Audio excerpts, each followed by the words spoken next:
Hello दोस्तों, आज 31 जुलाई 1980 में आज ही के दिन आवाज की दुनिया का बेताज बादशाह रफी साहब हम सबको उनके गानों के सहारे छोड़कर हमेशा के लिए चले गए थे।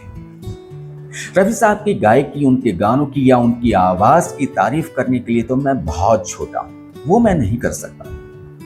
लेकिन आज मुझे जो बात करनी है आपसे कि एक कलाकार को अच्छा कलाकार बनने से पहले अच्छा इंसान बनना बहुत जरूरी है। और रफी साहब ने जिस तरह से अपनी छोटी सी जिंदगी में ये सारी बात कर ली थी, जो आज भी सभी कलाकारों को और उनके सुनने वालों को प्रेरित करते हैं। जो पोस्टर में आपने देखा कि रफी साहब के वालिद साहब ने, उनके पिताजी ने उनको कुछ नसीहत दी थी, वो नसीहत को रफी साहब ने अपने जीवन में कैसे उतारा, उसको कुछ किस्सों के जरिए हम समझेंगे। जो लोग नहीं जानते हैं उनको मैं बता दूं कि रफी साहब के वालिद साहब, उनके पिताजी नहीं चाहते थे कि रफी साहब संगीत की दुनिया में जाए। पर जब उनको ये पता चला कि रफी साहब जाना चाहते ही हैं, तो उन्होंने रफी साहब को 4 नसीहत दी। एक एक करके सारी नसीहत, सारी एडवाइस मैं आपको बताऊंगा और रफी साहब ने किस तरह से उसको उतारा अपने जीवन में, वो मैं आपको बताऊंगा। बेटा, आदमी चाहे जितना ही ऊंचा क्यों ना उड़ ले, उसे अपने पांव जमीन पे ही रखने पड़ते हैं, इसलिए कभी घमंड मत करना। ये पहली नसीहत। चलिए अब वो किस्सा सुनाता हूं कि रफी साहब ने किस तरह से ये नसीहत अपने जीवन में उतारी। एक बार नौशाद साहब ने एक गाने की रिकॉर्डिंग रखी थी और रफी साहब को बुलाया था कोरस में गाने के लिए। रफी साहब टाइम पर पहुंच गए स्टूडियो पर, लेकिन किसी कारणवश वो रिकॉर्डिंग कैंसिल हो गई। सारे ही कलाकार एक एक करके घर पे निकलने लगे, लेकिन रफी साहब स्टूडियो से बाहर आकर एक कोने में खड़े रह गए और कुछ सोचने लगे। आखिर में नौशाद साहब स्टूडियो से बाहर निकले और उन्होंने देखा कि रफी साहब कहीं खड़े हैं और कुछ सोच रहे हैं। वो गए उनके पास और उनको पूछा कि रफी मियां, रिकॉर्डिंग तो कैंसिल हो गई, सब निकल गए, आपको घर नहीं जाना है क्या? क्यों यहां पर खड़े हो, कोई मुसीबत है क्या? रफी साहब थोड़ा झिझक कर बोले, नौशाद साहब, मैं घर से 1 रुपया लेकर निकला था। सोचा था कि रिकॉर्डिंग के बाद आप कुछ पैसे दोगे तो मेरा घर वापस जाने का इंतजाम हो जाएगा, लेकिन रिकॉर्डिंग कैंसिल हो गई और अब मेरे पास घर वापस जाने के लिए पैसे नहीं है, तो मैं घर वापस कैसे जाऊं, इसी सोच में यहां पर खड़ा हूं। नौशाद साहब ने तुरंत ही अपनी जेब से 1 रुपया निकाला और रफी साहब को दिया।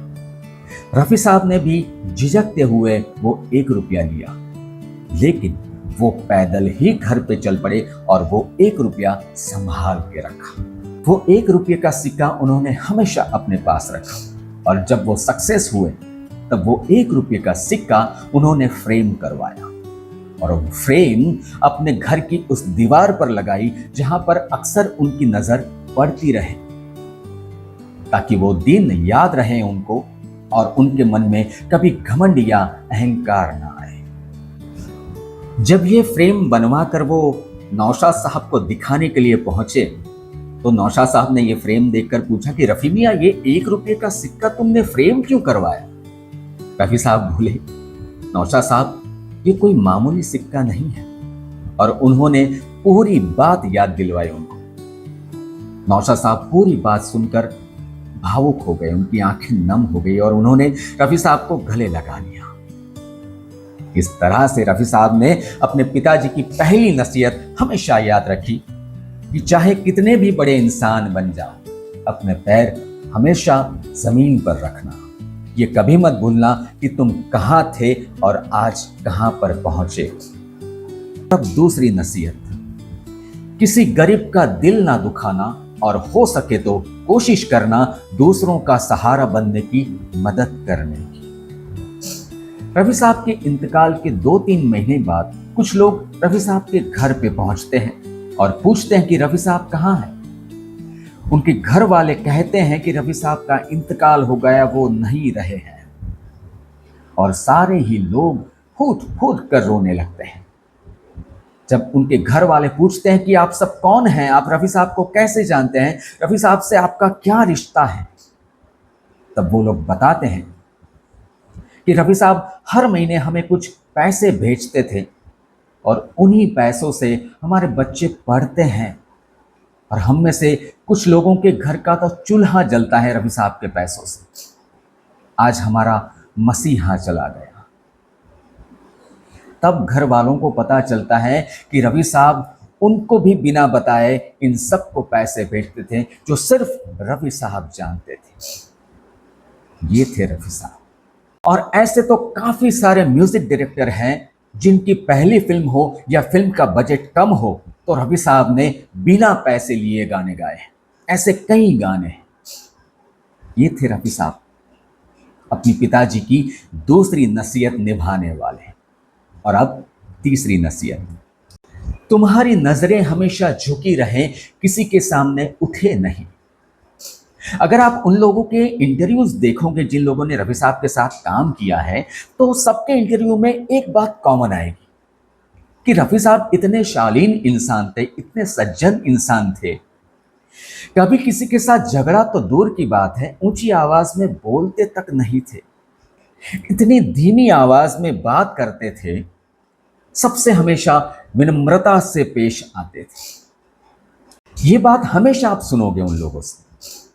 कभी कोई नया सिंगर उनके साथ गा रहा हो और वो गलतियां करें तो रफ़ी साहब कभी गुस्सा नहीं होते थे, वो प्यार से समझाते थे।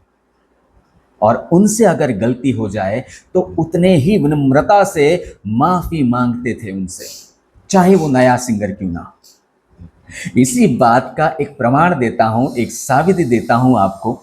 सुनिए कविता कृष्णमूर्ति जी की ये बात। रफ़ी साहब के साथ पहला मेरा गाना हुआ। रफ़ी साहब का भी ये मैं किस्सा आपको बताऊंगी। एक ही बार मैंने उनके साथ गाया, और वो भी ये नहीं कहूँगी कि साथ गाया। उनका गाना ख़त्म होते मेरे 4 लाइन्स थे, और ऐसे ही महबूब स्टूडियो में रफ़ी साहब गा रहे हैं और मैं सोफ़ा में बैठी हुई। उनका गाना ख़त्म होगा तो मैं उठ के, मेरा माइक ऐसा है और मैं 4 लाइन गाऊंगी बगैर म्यूज़िक का, कि कोई गुनगुना रहा है, वही गाना। यही सीन था। फिल्म था लेडीज़ टेलर, और संजीव कुमार जी का फिल्म था। तो रफ़ी साहब गा रहे थे, और यकीन मानिए यहाँ पे it was absolutely pure silk. Rafi साहब had pure silk hair, it was. और उनको देखेंगे ना आप, गाते से मुस्कुरा के गाते थे, पूरा मुस्कुराते मुस्कुराते गाते थे। Very very sweet man. पर वो गा रहे थे और हमेशा सेकेंड अंतरे में आके उनका एक लाइन भूल जाते थे, कट हो जाता था। ऐसे करते करते 5 टेक हो गया। बेचारे कम से कम 7 मिनट गाने में 4.5-5 मिनट में जाकर उनका ये मिस्टेक होता था। तो he was also getting tired. तो वहाँ से लक्ष्मी जी आए, बोले रफ़ी साहब मैं याद दिला दूँ आपको। वो गा के सुनाए, बोले हाँ अब याद आ गया, अब ये टेक करते हैं, अब मुझे याद आ गया लक्ष्मी जी, मैं गा दूँगा ये गाना। फिर आप यकीन मानिए, मैं बहुत नई सिंगर, मेरा कोई नाम नहीं है और मैं उनके सामने कुछ भी नहीं हूँ, और मैं सोफ़ा में बैठी हूँ। यही रफ़ी साहब, मैं सोचती हूँ तो मुझे मैं क्या बताऊँ, मेरे आंखों में सच्ची आंसू आते हैं। वो मुड़ के मेरे तरफ देखे और बोले मैं क्षमा चाहता हूँ कि आपको मेरी वजह से इतनी देर बैठना पड़ रहा है। Oh my God, this is Rafi साहब। रफ़ी साहब की पत्नी को, उनकी वाइफ को एक बार इंटरव्यू में पूछा गया कि आपको रफ़ी साहब का कौन सा रूप ज्यादा पसंद है, प्रेम वाला या गुस्से वाला। उनकी पत्नी ने बताया कि रफ़ी साहब को उनके जीवन में कभी उन्होंने गुस्से होते हुए देखा ही नहीं है। उनको पता ही नहीं है कि रफ़ी साहब किस तरह से गुस्सा होते हैं। ये थे रफ़ी साहब, हमेशा सज्जनता से, हमेशा शालीनता से, हमेशा विनम्रता से बोलने वाले और सबको प्रेम करने वाले। ये उनके पिताजी की तीसरी नसीहत उन्होंने अपने जीवन में उतारी। और अब चौथी नसीहत, बेटा सबसे जरूरी है चरित्र, इस पर कभी कोई आंच ना आने देना। इस इंडस्ट्री में कहा जाता है कि ग्लैमर की चमक में अक्सर इंसान वो कर जाता है जो उसे नहीं करना चाहिए। काफी कम लोग हैं इस इंडस्ट्री में जो बेदाग हैं, जिनको पर कोई दाग नहीं लगा है, चाहे सच्चा हो या झूठा। लेकिन आप देखो, इसी इंडस्ट्री में कोई सोच भी सकता है रफ़ी साहब के ऊपर दाग लगाने की बात, ये बात कभी किसी के जहन में आ भी सकती है क्या? जैसे रफी साहब का नाम आएगा, सबकी नजर के सामने एक सादगी और प्रेम से भरा मुस्कुराता हुआ चेहरा आ जाएगा, जिसे सिर्फ सम्मान दिया जा सकता है। उन्होंने अपनी जुबान पर और आचरण पर शराफत का ऐसा पहरा लगाकर रखा कि जिसे देखकर हमें ऐसा लगे कि ये फन और इंसानियत का संगम शायद ही कभी देखने को मिले। रफी साहब ने अपने वालिद साहब की हर नसीहत को आखिरी सांस तक निभाया। उन्होंने कभी किसी को छोटा महसूस नहीं करवाया, कभी किसी की बुराई नहीं, अपनी सफलता को कभी अपने सर पर चढ़ने नहीं दिया। गाने तो जमाना याद रखता है दोस्तों, लेकिन जो अपने किरदार से दिलों पर राज करें, उन्हें रफी साहब कहते हैं। Thank you so much.